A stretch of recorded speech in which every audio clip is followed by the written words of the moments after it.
In 2000, Kejriwal, along with his friend Manish Sisodia, started an NGO named Parivartan with the help of Transparency International and Medha Patkar of the Narmada Bachao Andolan. And in 2002, Kejriwal's NGO started receiving foreign funds from institutions abroad.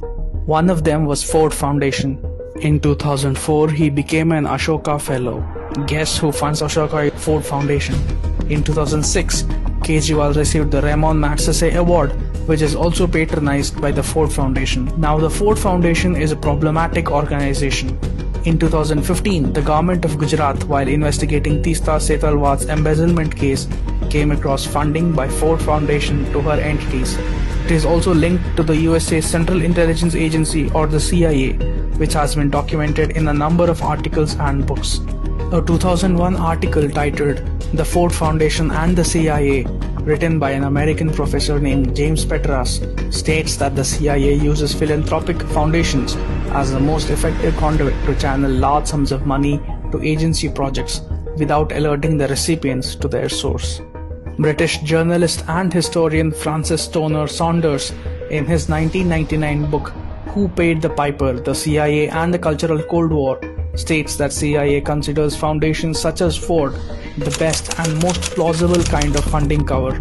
Apparently, these so-called prestigious institutions allowed the CIA to fund a seemingly limitless range of covert action programs affecting youth groups, labor unions, universities, publishing houses, and other private institutions. In fact, the CIA's own declassified documents reveal how Ford Foundation was part of its operations. The declassified files of CIA also reveals the links between Ford Foundation and the Magsaysay Award.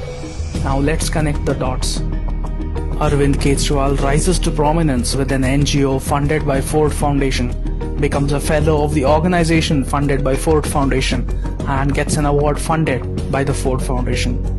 Isn't that too much of a coincidence? Here's more. Kejriwal and Sisodia's another NGO named Kabir had also received funding from Ford Foundation, which has been criticized by someone of their own ilk. It is in some ways an NGO-driven movement. Kiran Bedi, Arvind Kejriwal, Sisodia, all these people run NGOs. 3 of the core members are Magsaysay Award winners, which is endowed by Ford Foundation and Rockefeller.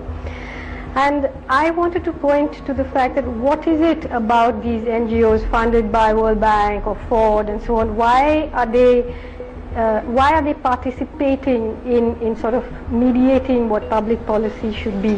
World Bank, Ford Foundation, these people are all involved in increasing the penetration of international capital. You know, certainly Anna Hazare was picked up and propped up as the sort of saint of the masses, but he wasn't driving the movement. You know, he wasn't the brains behind the movement. This should explain Kejriwal's phenomenal rise from a middle-class government servant to the chief minister.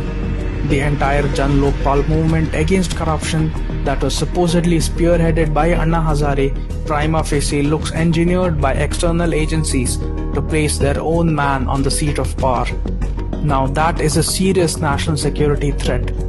Hence, it is pertinent to ask, whose interests is Kejriwal really serving in the name of the Aam Aadmi?